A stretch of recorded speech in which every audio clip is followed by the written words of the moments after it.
If you keep glancing behind your right shoulder, you may get a glimpse of her. Her hair will be black and tangled, and she will have only one eye. Guys, I should make like a video of me doing that shit. Reapers, what is good? It's your boy Laser. You guys are in the vibes. We're back with some more scary reaction videos. He's been loving the scary content, so I continue to do over that for you guys. In this video, we're gonna be reacting to scary demons in North America you shouldn't summon. Guys, I wasn't planning on summoning any demons anyways. I faced a lot of demons, but if you guys enjoy the scary content, you guys want more scary videos like this in the future, simply just hit that like button, you subscribe, you turn notifications on. It takes less than a second. Let's dive straight into this video. Everyone, and welcome back to our channel. I'm your host, Emily, and today we're counting down our list of the top 10 terrifying demons in North America you should never summon. Now, I feel like when you tell someone not to do something, it makes them want to do it more, so if you do try to summon these demons, just know that I tried to warn ya. Number 10. 𝐬𝐨𝐬𝐢. 𝐬𝐸𝐸 is a giant demon-eating demon in the religion and mythos of the Zuni people of the southwestern United States. He is a giant, several times larger than a normal human being. In one story, he is said to have long, wild gray hair and hands with skin so thick and gnarled that the knuckles appeared horned. In another tale, he is said to have chest hair as prickly as porcupine quills, immensely muscular arms covered in black and white scales, a scalp covered in bristly hair like a bison's mane, a mouth that stretched from ear to ear, and a wrinkled, swollen red face. Several stories agree that he had bulging eyes that did not blink, yellow tusks that protruded past his lips, and long talons. 𝐬𝐸𝐸 is depicted as having a number of unsavory behavioral traits. In addition to eating his fellow demons, he's also depicted as hungry for human flesh, and I'm so glad he didn't leave us out. He is also an inadvertent liar and is often depicted armed with weapons, so I wouldn't invite him into your life. I wasn't playing. Number 9. I wasn't fucking playing. 𝐷harmasan. You can summon 𝐷harmasan by playing a little game mostly known by the name of the bath game. You must be in a bathtub, and while washing your hair, you must say 𝐷harmasan fell down repeatedly until you finish. You will visualize a woman falling, her head hitting a rusty tap that impales her through her eye, after which she dies. The next day, it's said that the ghost of 𝐷harmasan will follow. If you try to look directly at her, she will disappear. But if you keep glancing behind your right shoulder, you may get a glimpse of her. Her hair will be black and tangled, and she will have only one eye. Guys, I should make like a video of me doing that shit in the future. Will attempt to get closer and closer to you as the day goes on. Should you spot her and find that she's too close for comfort, shout Tamar, that is stop, and run away. The idea is to put some distance between you and her, and do not allow her to catch you. When you catch her gaze, you can perform a chopping motion with your hand while shouting Kidda in order to escape her and win the game, as long as it's done before midnight. That is. Failing to do so will grant her permission to enter your dreams, and that is, well, terrifying. Number 8.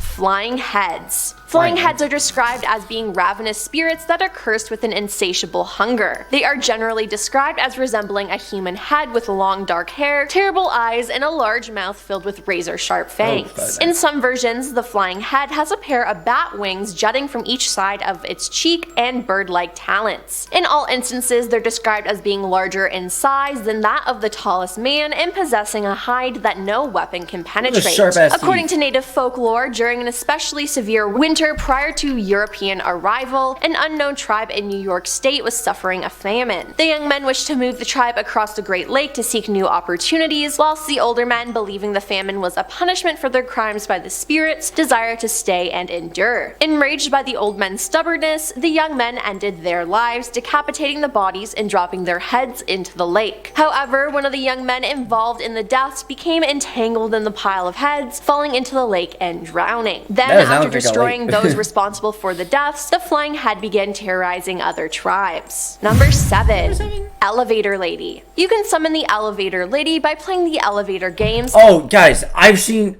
if you guys know, basically like Fuck, I forgot what you do. You click a bunch of, like, you mash a bunch of fucking buttons. / ritual. This one is as simple as going up and down between specific floors until a creepy lady enters the elevator with Basically, you In can't this look at her, I terrifying think. moment that she does appear, it's crucial that you do not acknowledge her. You just take the elevator up to the 10th floor. Then you'll have one chance to forfeit the ritual. If you want to proceed, simply step out of the elevator into an alternate dimension. That's the lady terrifying. will ask you where you're going, but just ignore her. You may explore this world if you dare, and to get back to your original world, just repeat the steps you took to get to the alternate one, making sure to use the same elevator. Whatever you do though, do not speak or even look at her. If you do, she may decide to keep you for her own, and you don't want to know what happens. My dumbass would Number cough, bro. 6. My dumbass would cough. Wendigo. A Wendigo originates from the folklore of the Plains and Great Lake natives as well as some First Nations. It's based in and around the East Coast forests of Canada, the Great Plains region of the United States, and the Great Lakes region of the United States and Canada. Sometimes Wendigos are described as exceptionally thin, with skulls and skeletons pushing through its ash-colored mummy-like skin. Other stories describe the Wendigo as a well-fleshed giant who gets proportionately larger the more it eats. According to other legends, the Wendigo has pointed or animal-like ears with antlers or horns sprouting on its head. A Wendigo's eyes have been described as sunken or glowing like hot coals. Sharp and pointy teeth, extremely bad breath, and body odor are also often traits of a Wendigo. It is usually, but not always, endowed with powers such as superhuman strength and stamina that will allow it to stalk, overpower, and devour its victims. Wendigos are usually credited with exceptional eyesight, hearing, and senses of smell. They are said to move within the speed of the wind and have the ability to walk across deep snow or even over open water without sinking. It's said to invoke feelings of insatiable hunger / greed, the desire to eat other humans, and the propensity to end people's lives and those who fall under its influence. Like this. Number 5.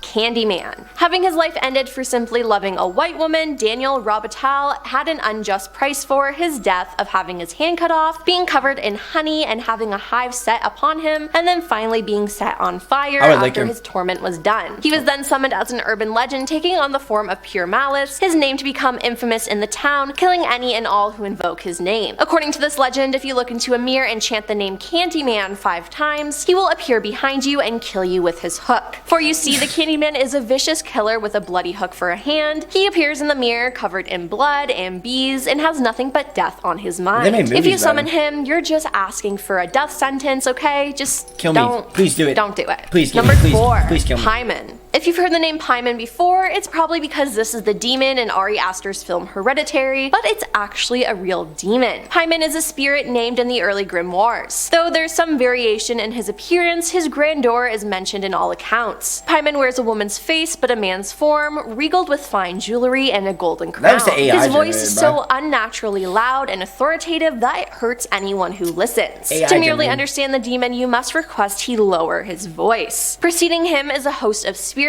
who appear as men playing loud fanfare with a diverse arrangement of horns, cymbals, and other musical instruments. Paimon is one of the greater kings of hell, and like other kings, he travels with an entourage. When summoning Paimon, be aware that he travels with 2 lesser kings and 25 of the 200 spirit legions under his command. And to even reach Paimon, there may be a network of lesser demons who act as intermediaries between you and Paimon. You may even have to appeal and compel demons just to navigate a path to find King Paimon, so it's just difficult overall. Number 3. Skinwalker. Okay, so not necessarily a demon, but hear me out. In Navajo culture, a skinwalker is a type of harmful witch who has the ability to turn into, possess, or disguise themselves as an animal. Dude, the amount of times I've heard someone mention skinwalker, like I would be a millionaire by now. According to some traditions, skinwalkers were once the healers and medicine men who were corrupted by their own power and turned to evil. By draping the hide of a certain animal over themselves, the witch takes on the form and traits of that animal. In doing so, the witch gains the animal's strength, speed, and endurance. They sometimes transform themselves into animals simply for the purpose of traversing great distances quickly. They may also transform in order to wreak havoc on others, as their identity will be hidden and they'll be able to escape quickly if necessary. They curse people and cause great suffering and death, one Navajo writer explained. At night, their eyes grow like hot coals. It's said if you see the face of a skinwalker, they have to kill you. If you see one and know who it is, they will die. If you see them and you don't know them, they have to kill you in order to keep you from finding out who they are. Skinwalkers are also telepathically linked to each other, enhancing their coordination during hunts and fights, but allowing little to no privacy at any time. Skinwalkers can read other humans' minds and control them, and skinwalkers in two different groups can communicate telepathically and are able to choose which thoughts they share.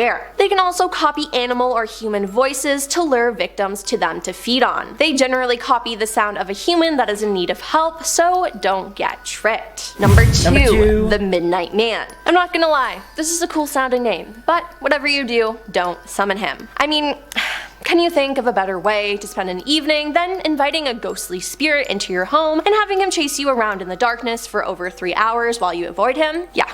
Okay, well, this game is called the Midnight Game, and the ritual begins with you pricking yourself to draw blood. It's basically hide and seek, and once you perform the needed steps, open your door and let the Midnight Man in. The goal of the game is to avoid meeting the Midnight Man in the dark. Continually moving about your home will make it more difficult for him to find you, and should you stop moving at any point, he will catch you. Accounts differ as to what happens to the players caught by the Midnight Man. Some claim he will induce a hallucination of your worst fear until the end of the game. Others claim he'll remove your organs one by one. Both outcomes are to be avoided at all costs. At 3:33 a.m., the Midnight Man will leave your home, and then you can safely end the game and be free of him. And coming in at number one is Bloody Mary. The roots of the mirror game known as Bloody Mary stretch back to a folk tradition practiced by young people in the 19th century. And as for who Bloody Mary is, well, that changes depending on who you're talking to. Some say she's Mary Worth, who may have been either a Puritan woman who was tried and executed for witchcraft, or a woman who was killed in a car crash. Some say she's the vengeful spirit of a mother who lost her child, and still others say she's Mary Tudor, the Queen of England who reigned from 1553 to 1558 and became known as Bloody Mary for the executions she carried out. In the ritual of today, Bloody Mary allegedly appears to individuals or groups who repeatedly chant her name into a mirror placed in a dimly lit or candlelit room. The Bloody Mary apparition allegedly appears as a corpse, witch, or ghost that can be friendly or evil and is sometimes seen covered in blood, hence the name. The lore surrounding the ritual states that participants may endure the apparition screaming at them, cursing at them, strangling them, stealing their soul, drinking their blood, or scratching their eyes out, which is so kind of her, eh? Well, that's all for our list of the top.